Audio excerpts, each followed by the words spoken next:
Am I correct that you weren't injured on January 6th? I was not, no, not physically.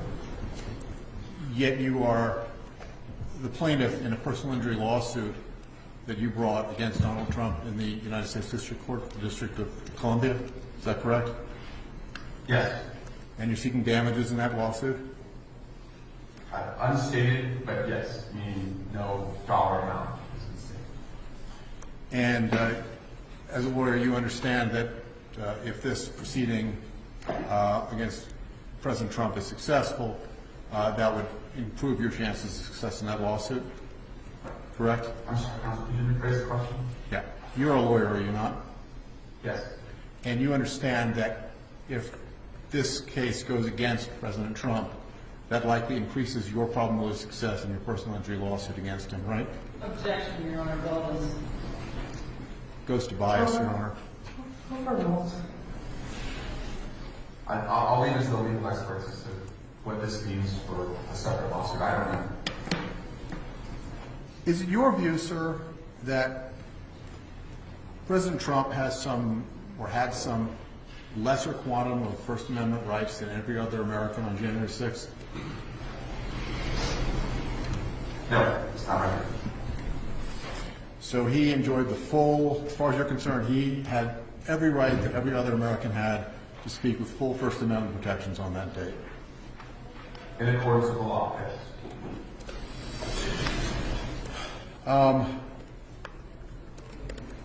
And you pointed out that during his January 6th speech, he used the phrase fight and fight like hell, correct? Yes. Okay.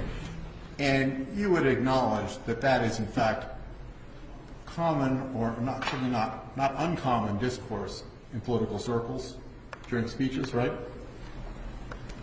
I'm sorry, could you clarify? Yeah, politicians often say fight, or fight like hell, or words like that, right, when they give speeches.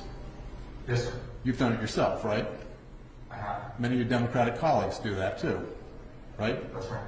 That's correct. And when you do it, you're not calling for physical violence, right? I am not. And you're not saying that your Democratic colleagues are calling for physical violence, right?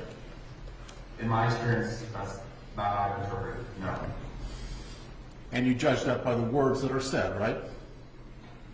And the surroundings of where they are, but yes. I'd like to show you Exhibit 1066, which is was designated as a cross exhibit. Well, I'm not asking you to put it up on the screen. I'm asking, did you have an objection to that? Oh, no. Could you put up Exhibit 1066, please? Are you asking for it to be admitted? I will, yes, since there appears to be no objection. Can it be admitted, Your Honor? Yeah, 1066 is admitted. And sir, I will represent to you that this is a collection of tweets from your Twitter account.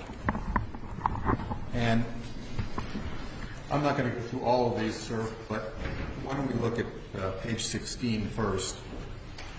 So if you put page 16 up, and I ask you if you recognize that as a tweet from your verified Twitter account dated May 2nd, 2022. Yes, I do. Okay. And you wrote, if you think they'll stop with a woman's right to choose, you haven't been paying attention. We have to fight like our lives depend on it, because clearly they do. You wrote that, right? Yes, I did. And you were not calling for any sort of physical fight, correct? No, sir, I was not. You were not advocating violence? I was not. And if you look at the next page, please. Okay, and this is another tweet from your verified account, is that right? Yes, sir. Okay, and you wrote, this is just the beginning, they won't stop. Fight like your lives depend on it, because they do, right? It says hashtag vote blue, yes. And again, you were not calling for physical violence, that was a metaphorical fight, right? Right. And I could go through a bunch more examples, but I'm not going to spend a great deal of time on that. There was one other did want to bring your attention and ask you about. If you would look at page 13, please. Is this a tweet from your verified Twitter account dated February 4th, 2022? Looks like it, yes. And you write there,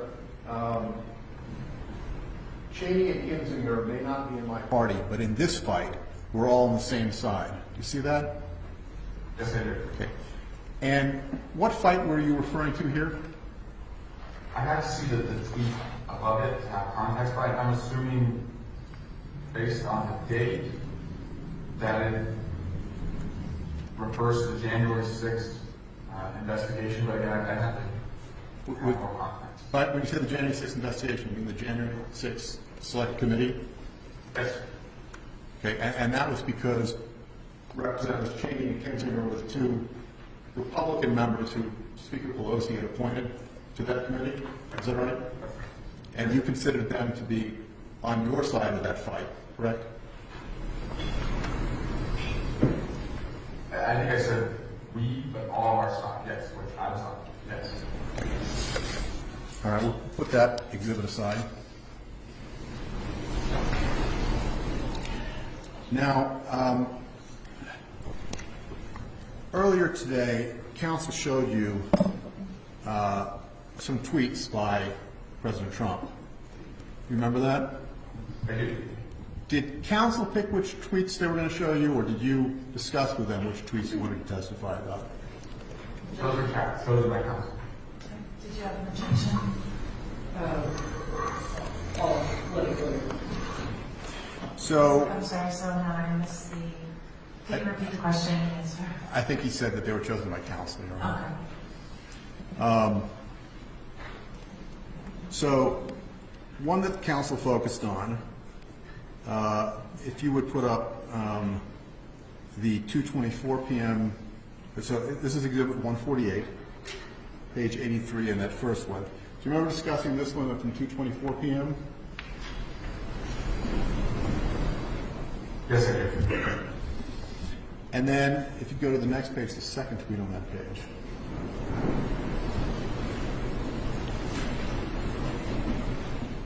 And you remember discussing the second tweet at 6:01 from 6:01 p.m.? Yes, I do. Okay.